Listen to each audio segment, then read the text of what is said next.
Kay isa pong mapagpalang hapon po muli sa bawat isa.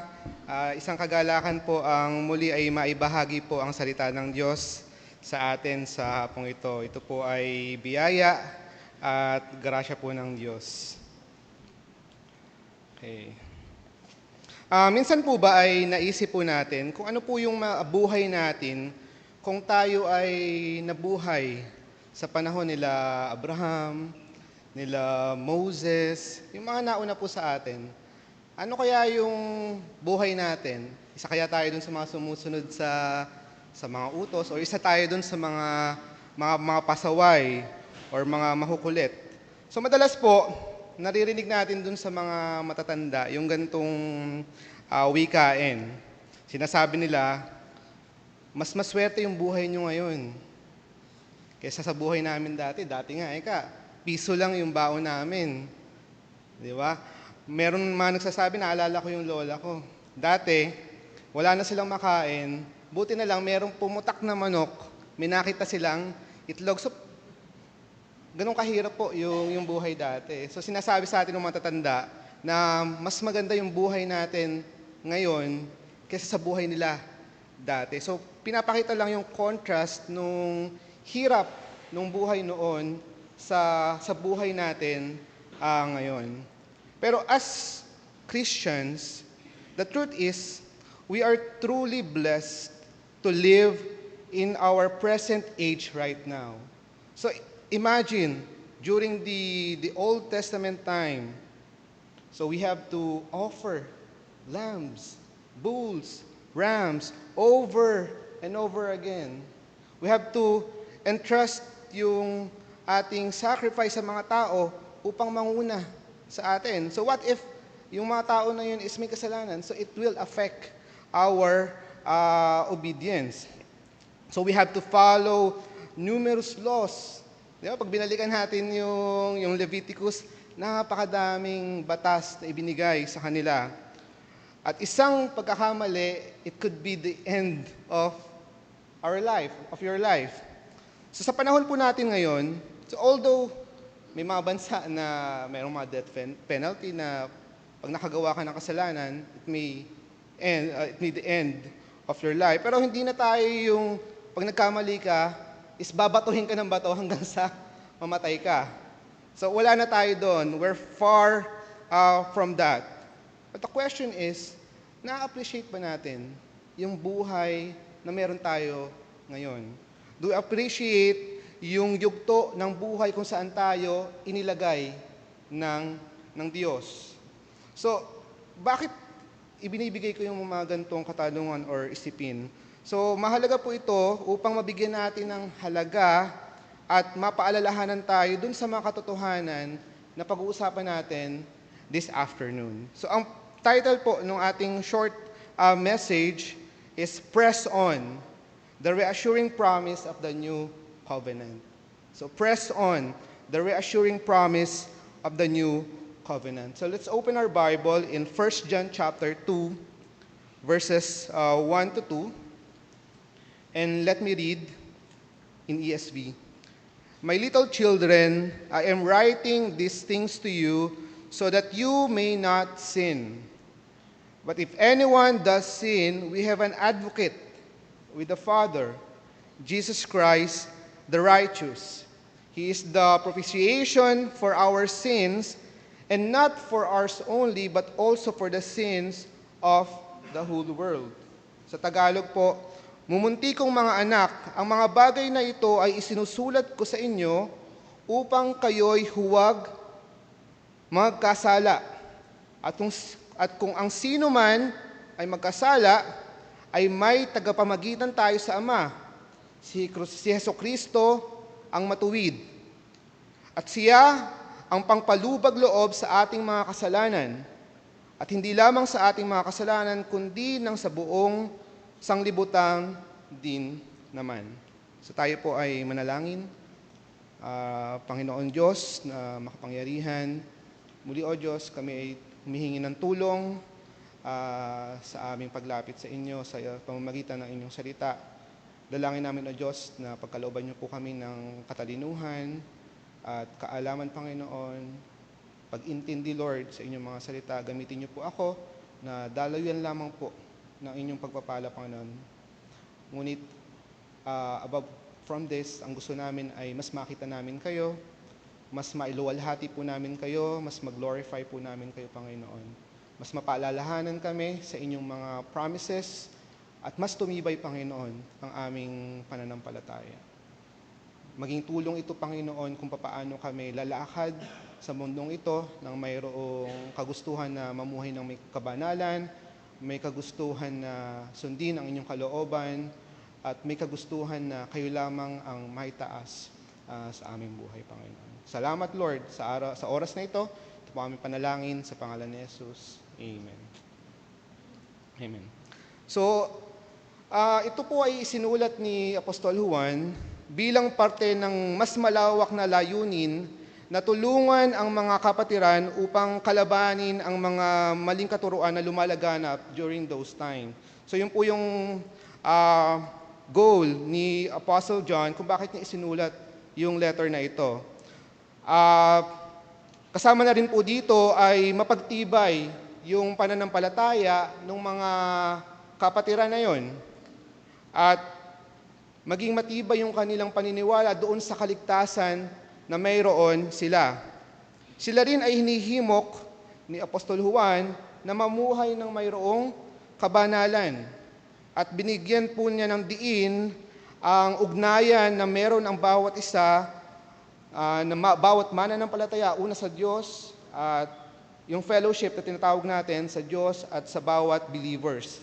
Na dapat nakabase sa pagmamahal, sa katotohanan, at sa pagsunod.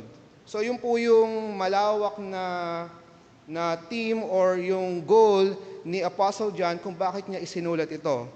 And dun sa text na ating babasahin, so makikita po natin dun yung ilan sa goal ni Apostle John, at yun ay makikita natin sa verse 1. So hinati ko yung verse 1 sa dalawa. So meron lang po tayong 3 punto na titignan sa hapong ito. First is the call. Yung call. First is living to imitate Christ. So yun yung unang part. Yung sumunod na dalawa ay ito yung promise. Okay? Ito yung promise kung saan nakaangkla or foundational dun sa ating pamumuhay ng katulad ng kay Kristo. So we know that living to imitate Christ is difficult. So mahirap siya. Pero dahil sa mga promises na ibinigay sa atin ng Diyos, at kukunin natin yun doon sa text natin, so magiging posible. Magiging posible yung living to imitate Christ na yun. So first point natin is living to imitate Christ or pamumuhay ng katulad kay Kristo. So punta po tayo sa verse 1. Doon sa first part, sinabi doon, "My little children, I am writing these things to you so that you may not sin." So makita po natin doon yung goal ni Apostle John. Na isinulat daw niya yung mga bagay na yon upang kayo ay huwag magkasala. At makita po natin doon, sa simula pa lang, paano in-address ni Apostle John yung kanyang mga sinusulatan. Sinabi na doon, "My little children," or mumuntik kong mga anak. Ito ay isang term of endearment. It is a close, personal, intimate call or name doon sa mga Christians na kanyang sinusulatan. Ibig sabihin, pinapakita noon yung kanyang pagmamahal, yung kanyang pag-alala. So, as we all know, our pastors, Pastor Eric, Pastor Ron, Pastor Joel, they could relate to this. Kasi ganun yung pag-aalala, ganun yung pagmamahal na meron sila sa atin, andun yung kanilang paghihimok sa atin na mamuhay para sa kaluwalhatian ng Diyos. So every Sunday, we hear them preach in this pulpit. Ano yung maririnig natin? Na tayo ay mamuhay para sa kaluwalhatian ng Panginoon. And I know it pains na makita natin yung mga anak natin na nagkakasala. Di ba? Na kahit ilang beses natin sila paalalahanan, kahit ilang beses natin sila sabihan, so they would still choose to sin and make mistakes. And our pastors, it pains them na makita mga church members, even mga attendees living in sin. Kasi andoon yung pagmamahal nila. Andun yung pag-alala nila sa mga kaluluwa ng mga tao nito. Pero syempre, mas lalong masakit on the part of our God. Mas masakit ito sa part ng ating Panginoon to see His beloved children living in sin. Mahirap yun. Remember, God is a jealous God. And John would understand that. Kaya ganun na lang yung kanyang panawagan, ganun na lang yung kanyang call. At pagpapaalala dun sa mga tao, sa mga sinusulatan niya, na yung mga bagay na ito ay sinusulat ko upang kayo ay huwag magkasala.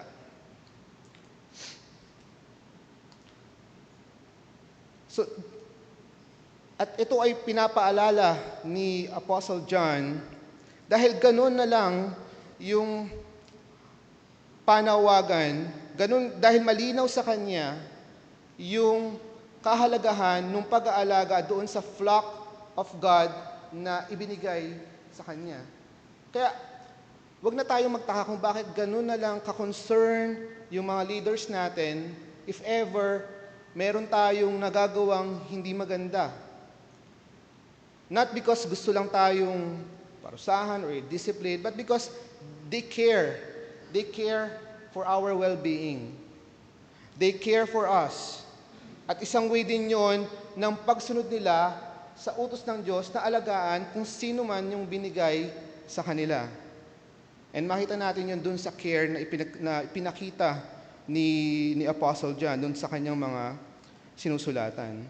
Now the question is, we as brethren, so are we doing our part in this calling? So ginagawa ba natin yung parte natin dun sa call na to na mamuhay ng kagaya ng kay Kristo? Do we have the urge? Do we have the willingness to really live in holiness for God's glory? So yun yung tanong natin sa ating mga sarili. So remember, what we have is not a cheap kind of grace. It's not a cheap grace. Hindi porket hindi tayo naghihirap kagaya ng mga nauna sa atin. Remember, during the time nila Moses, mga Israelites, talagang kailangan nilang magpagal, kailangan nilang sundin yung mga batas. 'Di ba? Obedience means blessing, and disobedience means curse.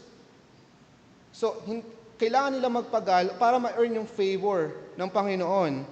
So, hindi porket hindi tayo nagpapagal doon sa grace na tinanggap natin means yung grace na yon ay cheap, na hindi natin ito kailangang pagtrabahuhan, na hindi natin ito kailangang bigyan ng kapalit. So dahil maraming tao, ang akala nila, porket ang Diyos ay mahabagin, ito na ay lisensya upang gumawa sila ng kasalanan. So akala nila, porket gracious ang Panginoon, it is a license na gawin mo na yung kasalanan na gusto mo. Huwag mo na isipin, dahil gracious naman ang Panginoon, so patatawarin ka niya. Pero, tignan natin yung sinabi sa Romans chapter 6, verse 1 to 2. So, malinaw yung panawagan dito ni Apostle Paul. Sabi niya dito, what shall we say then? Are we to continue in sin that grace may abound? So, upang mag-abound yung grace, dapat ba tayo ay mamuhay sa kasalanan? Sabi niya, by no means, no, hindi. So how can we who died to sin still live in it? So sabi nga ng isang theologian, I just forgot the name. Sabi niya, kung ganito ang ating pag-iisip, kung ganito yung pag-iisip natin tungkol sa kasalanan at tungkol sa grasya ng Diyos, so what we believe is the theology of the devil. So ganun daw yung theology ng devil. Ibig sabihin, hindi dapat ganun yung ating kaisipan. At nawa, tayo, mga kapatid, ay hindi ganito ang ating pag-iisip patungkol sa grasya ng Diyos. It is not cheap. Tungkol sa kasalanan. Nawa ang ating maging motibasyon sa pamumuhay ng kagaya ng kay Kristo ay magmula sa isang pagmamahal, sa isang kagalakang nagmumula sa katotohanan tayo ay mga makasalanang tao na binigyan ng grasya ng Diyos. Iniligtas sa kapahamakan at binigyan ng buhay na walang hanggan. We are doomed people who are given a wonderful, precious, not cheap grace. So ganun dapat natin ituring yung grasya na ibinigay sa atin ng Panginoon. Kaya andun yung calling to living to imitate Christ. And that's one of our goal, di ba? To be conformed to the image of Christ. And one way is to imitate Christ. So gawin natin yung pamumuhay ng kagaya ng kay Kristo. At yun nga, call for us to live in holiness. At ngayon, pagpunta natin dun sa pangalawa at pangatlong point, so titingnan natin yung foundational truth na mahalaga doon sa ating kagustuhan or calling na mamuhay ng kagaya ng kay Kristo. So these promises will help us persevere, endure the trials of this life, and have a strong and deepened faith in Christ. So makakatulong yung dalawang truths na titignan natin. So first, makikita natin ito dun sa second part ng verse 1. Ano yung sinabi doon? Di ba ang call is to not sin. Apostle John is writing these things so that you may not sin. Pero yun yung kaduktong nun. Sabi sa verse 1, part B, but if anyone does sin, so we have an advocate with the Father, Jesus Christ, the righteous. So yun yung isa dun sa promises na titignan natin. So, but if anyone does sin, we have an advocate with the Father, Jesus Christ, the righteous. So sa second part ng verse 1, makikita po natin kung paano pinakikita ni Apostol Juan ang realidad ng buhay ng isang anak ng Diyos. Ano ba yung realidad? Na kahit anong pilit nating makasunod, due to our limitations, due to our fallen nature, yung ating katawan lupa na hindi pa nare-redeem, so we will still fall to sin. Di ba? Andun yung call not to sin, tas biglang dinuktong. But if anyone does sin, so John is reminding us na kung sakaling tayo ay magkasala, so we have an advocate with the Father, Jesus Christ, the righteous. Now, that being said, so dapat maging malinaw sa atin kung anong uri ng pag-iisip ang gusto ng Diyos na magkaroon tayo. So despite the limitations that we have, hindi dapat ito ang magpapalayo sa atin sa Diyos. Kundi ito dapat ang mas magpapalapit sa atin sa Kanya na hihingi tayo ng tulong sa Kanya every day of our life.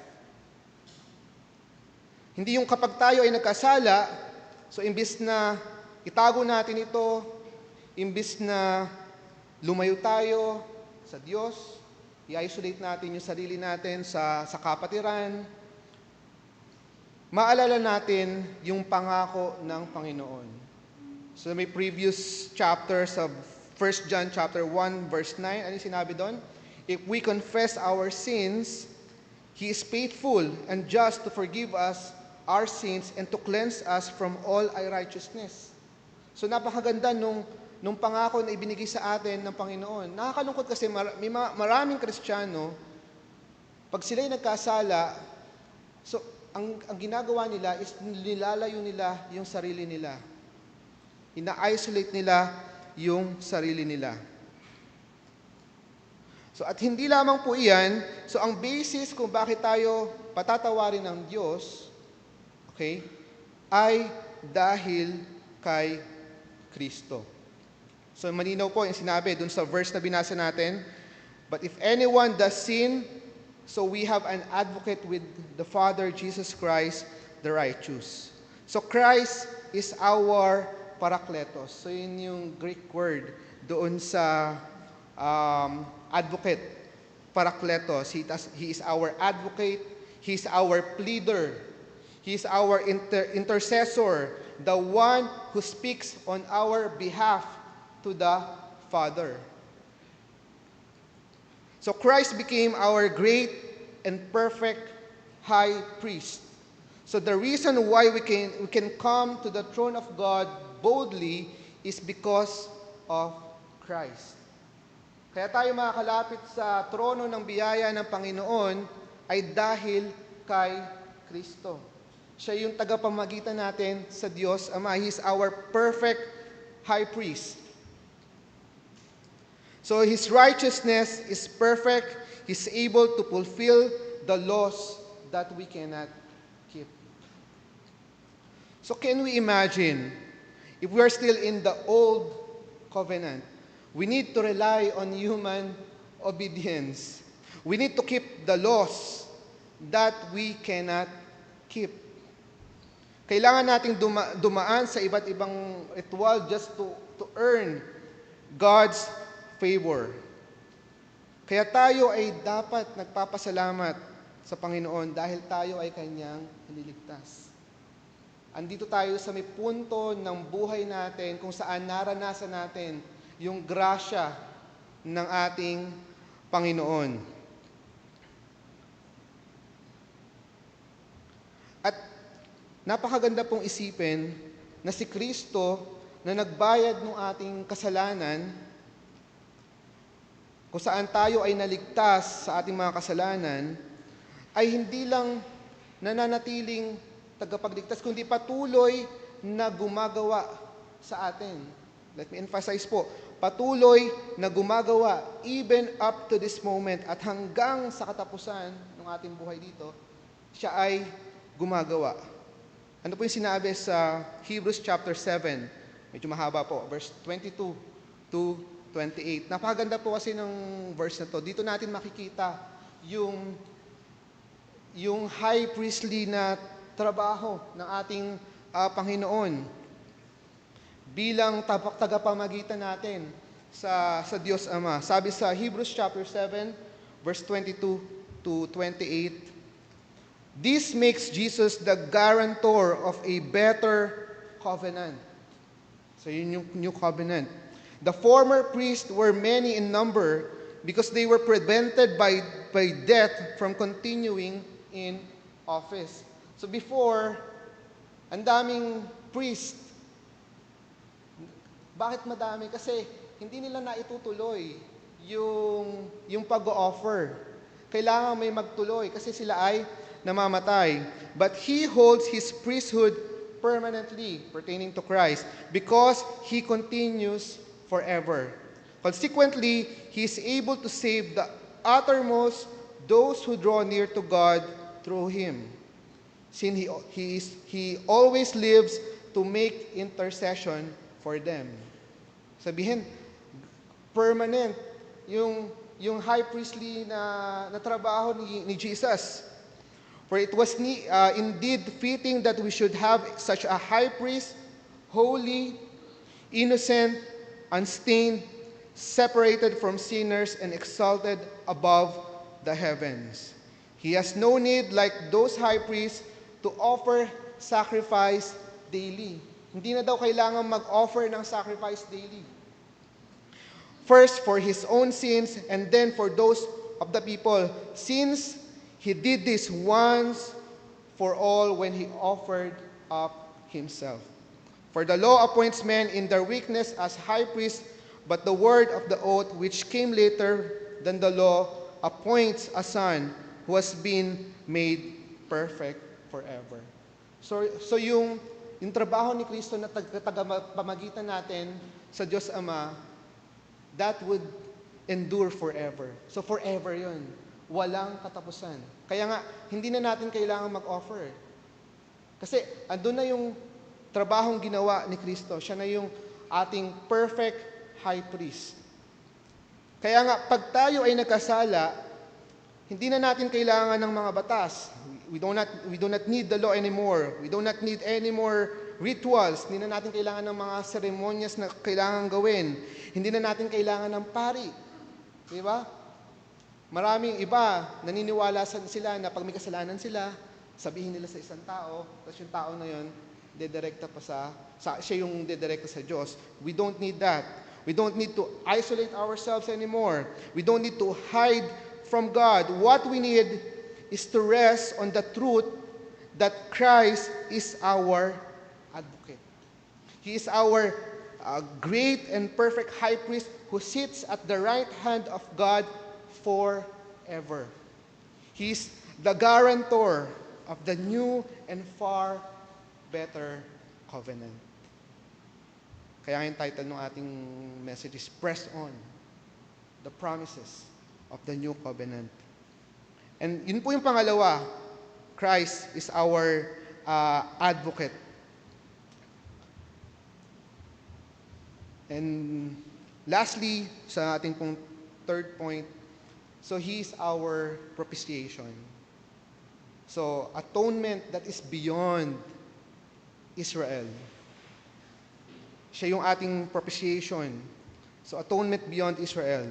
So, makita po natin to sa verse 2.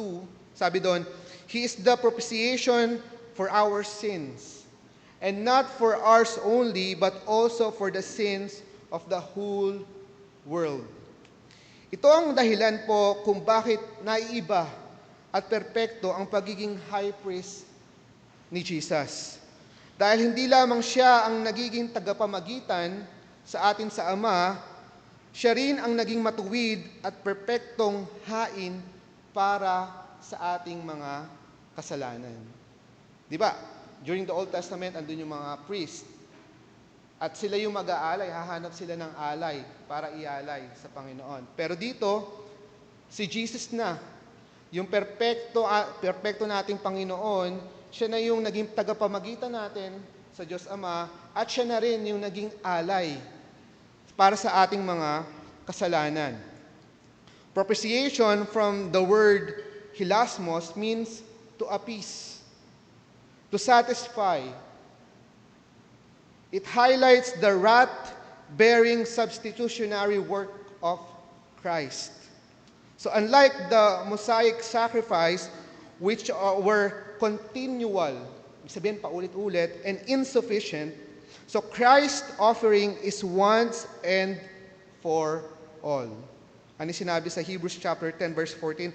For by a single offering He has perfected for all time those who are being sanctified. Now, for the scope of Christ's saving power, sinabi dito ni Apostol Juan na hindi lamang sa kanila. Sabi niya, sabi doon, He is the propitiation for our sin and not for ours only. So si Apostle John is speaking as a Jewish. Hindi lang para sa kanila. Not for ours only. So makita natin dito yung scope. So John is not talking about universalism. Saan na ba yan? Okay. So the scope of Christ's saving powers, yung sinabi dito ni Apostol Juan na hindi lamang sa kanila, so being a Jewish believer, kundi para sa buong sanlibutan. So tulad yung sinabi ko kanina, John is not talking about universalism, but pointing out that the offer of salvation is extended even unto the Gentiles. Okay. It includes all nations without distinction. So ano yung implication nito? Ibig sabihin, walang taong makasalanan na hindi kayang iligtas ng Diyos. At kahit anong bigat ng ating kasalanan, kayang-kayang tayong iligtas at pagkalinisin ng Diyos. Walang maruming hindi kayang linisin ng ating Panginoon. Since the goal of Apostle John is to strengthen our faith and for us to live in like Christ, so yung mga katotohanan po na ito, that Christ is our advocate, Christ is our propitiation, this will help us doon sa oras na tayo ay nahuhulog sa kasalanan. This will help us to really press on. Kasi alam naman natin, tulad ng sinabi natin kanina, that we are limited. Yung katawan lupa natin will still sin. Malinaw doon, sinabi ni Apostle John, but if anyone sin. So, Apostle John wants us to remind us na during those time na tayo ay mahulog sa kasalanan, meron tayong advocate, meron tayong tagapagtanggol, yun si Kristo. At meron tayong propitiation, yun si Kristo. Siya yung nag-aapis nung galit ng ating Diyos Ama. Tandaan natin, the devil, ang kalaban, so gagawin ito ang lahat upang tayo ay idiin doon sa ating kasalanan. Di ba? Mararanasan natin or nararanasan natin minsan na pag meron tayong nagawang kasalanan, minsan dumadating tayo sa point na para bang kinu-question natin yung ating kaligtasan. Parang iniisip natin, ligtas nga ba talaga ako? Bakit paulit-ulit na lang sa ganitong kasalanan? It's important na i-test talaga natin yung sarili natin kung tayo nga ba ay ligtas na. Pero it's also important to remember na tayo ay iniligtas na ng Diyos once and for all. At isa sa mga trabaho ng demonyo is to accuse us of our sin. At ano yung panlaban natin doon? Yung mga pangako ng ating Panginoon. That He is our advocate, that He is our propitiation.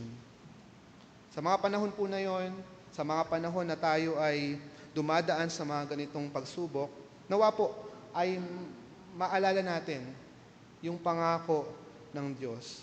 Nang sa ganon ay makapamuhay tayo ng naayon sa kalooban ng Diyos at lagi nating maalala na yung mga promises ng Panginoon, remember, the one who give those promises is a perfect God. At tutuparin niya yung mga pangako niya na yun. Hindi siya nagbabago, hindi siya nagsisinungaling. So, yung mga promises na yun is pwede nating pagtiwalaan at talagang i-grab during those difficult times. So, let's remember those promises and let's keep pressing on. Lagi ko naririnig yon sa mga kila pastor. Press on. So, yun yung reminder sa atin palagi. Press on. Purihin po ang Panginoon. Amen.